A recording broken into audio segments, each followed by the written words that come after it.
Hola, estamos con el filósofo y escritor Leonardo da Handra. He venido a hacerle unas preguntas sobre varias problemáticas que he notado en el entorno social que estamos viviendo.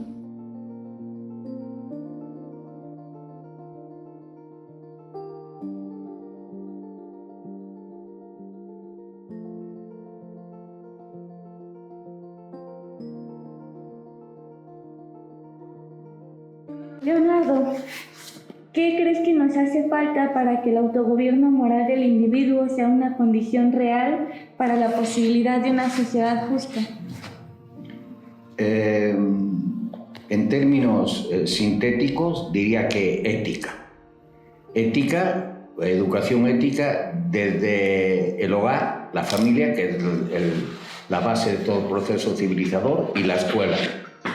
Ahí me resumiría. Bueno, yo he notado que en las escuelas no se enseña como tal qué es la ética, no se profundiza, y yo creo que también en muchas de las casas no se sabe definir el término, ¿no? ¿Cómo se podría enseñar la ética en una sociedad que no la comprende?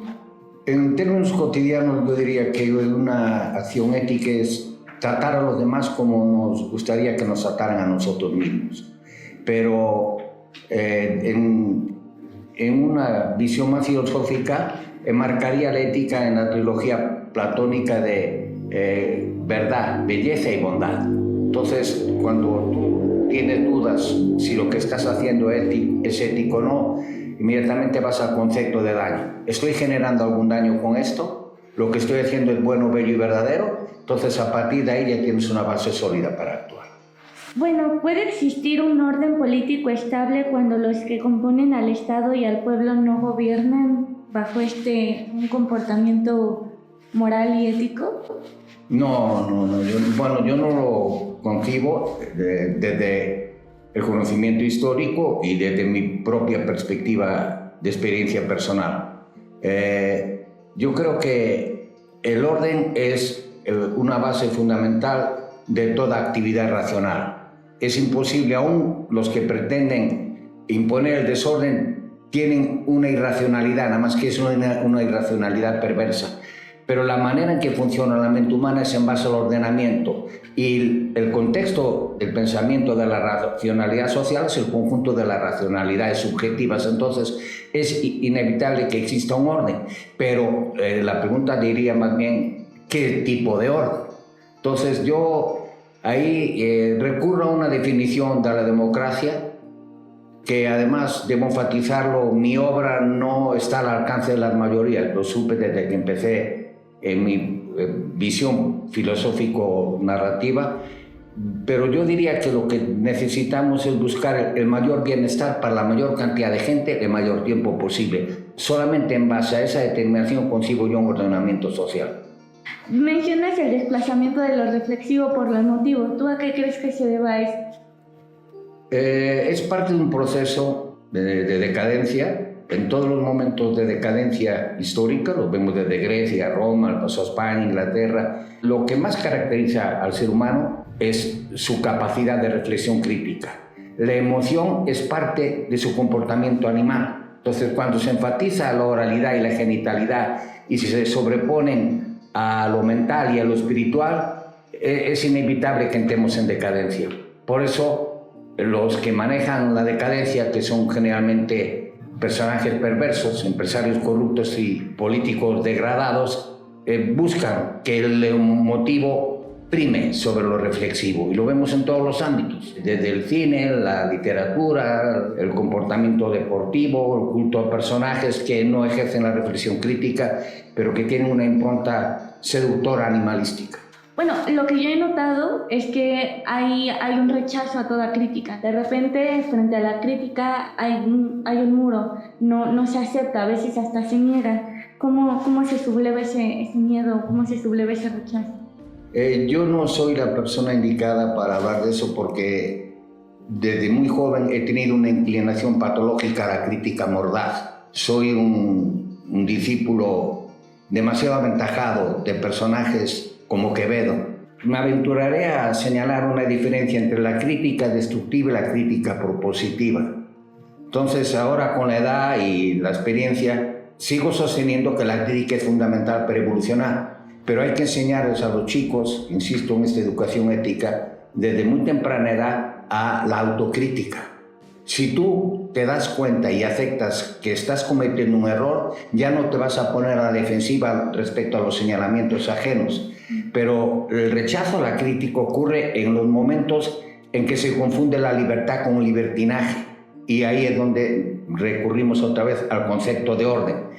Libertad sí, pero dentro de un contexto de civilidad, dentro de un contexto jurídico, debemos siempre comprender que nuestro límite de comportamiento es el otro. Entonces, la crítica lo que pretende hacer es eso, que no dañes a otros comportamientos, que no dañes a otras reflexiones, pero se habla de ejercer la libertad de crítica a nivel mental, pero la crítica a nivel de lenguaje puede ser muy dañina, puede dañar mucho a las mentes apenas en formación. Por eso debemos ser más cuidadosos y pensar en una aportación crítica que contribuya a la superación de los errores, no a engrandecerlos.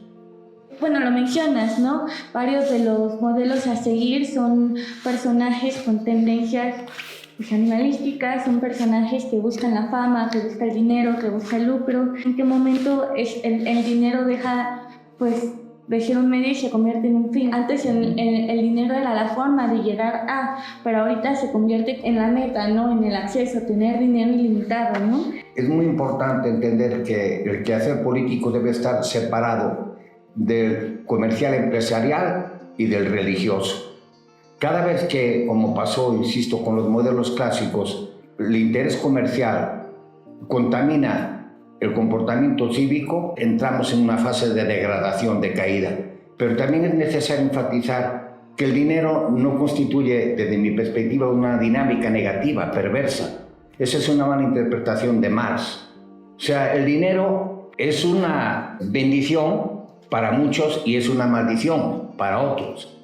El problema no es el dinero es una mediación, el problema es lo que subyace al dinero, una mala preparación, falta de criterio, falta de desarrollo ético, falta de visión espiritual.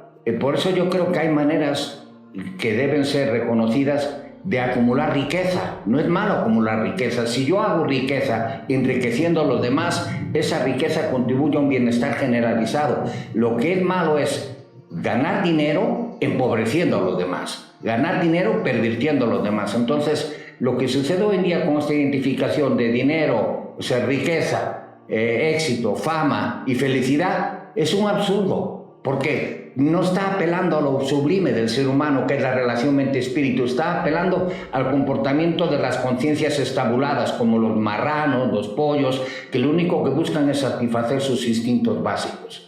Bueno, yo veo que la educación está por los suelos. No sabría bien cómo hacer que las personas, hacer que yo misma tengamos esta capacidad de complementar esto que dices de lo espiritual, lo físico y lo mental, ¿no? ¿Cómo podríamos, pues, crear estas condiciones para que como humanidad sigamos adelante? Cuando yo tenía tu edad, no veía otro camino más que la violencia revolucionaria. De ahí mi metodología totalidad, pseudo-totalidad y parte está centrada en este modelo de derrocamiento y aportación. Hay que derrocar para aportar. Ahora que se ha confirmado experiencialmente que todas las ideologías son una basura, lo que necesitamos son seres humanos íntegros. Entonces eso para mí solo se logra a partir de la educación. Este es el eje central. Pero entiende la perspectiva de la educación en un contexto de riesgo, como estamos viviendo hoy en día, por la decadencia.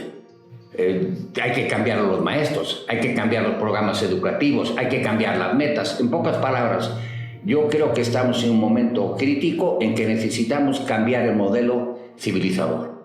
Si una chica o un chico desde los 5 o 7 años tiene una meta sublimadora basada en el beneficio de los demás, en convivir con los demás, en crecer con los demás, sino contra los demás, competir con los demás. Eso es para mí lo que nos tiene ahora sumidos. Por eso el culto a los deportistas, el culto a los actores, el culto a los cantantes y no a los científicos y científicas, pensadores y pensadoras, creadores y creadoras. Ese es un proceso histórico que debemos superar. No va a ser fácil superarlo, pero no creo ya en la violencia como solución para eso, creo en la educación. Muchas gracias, Doc.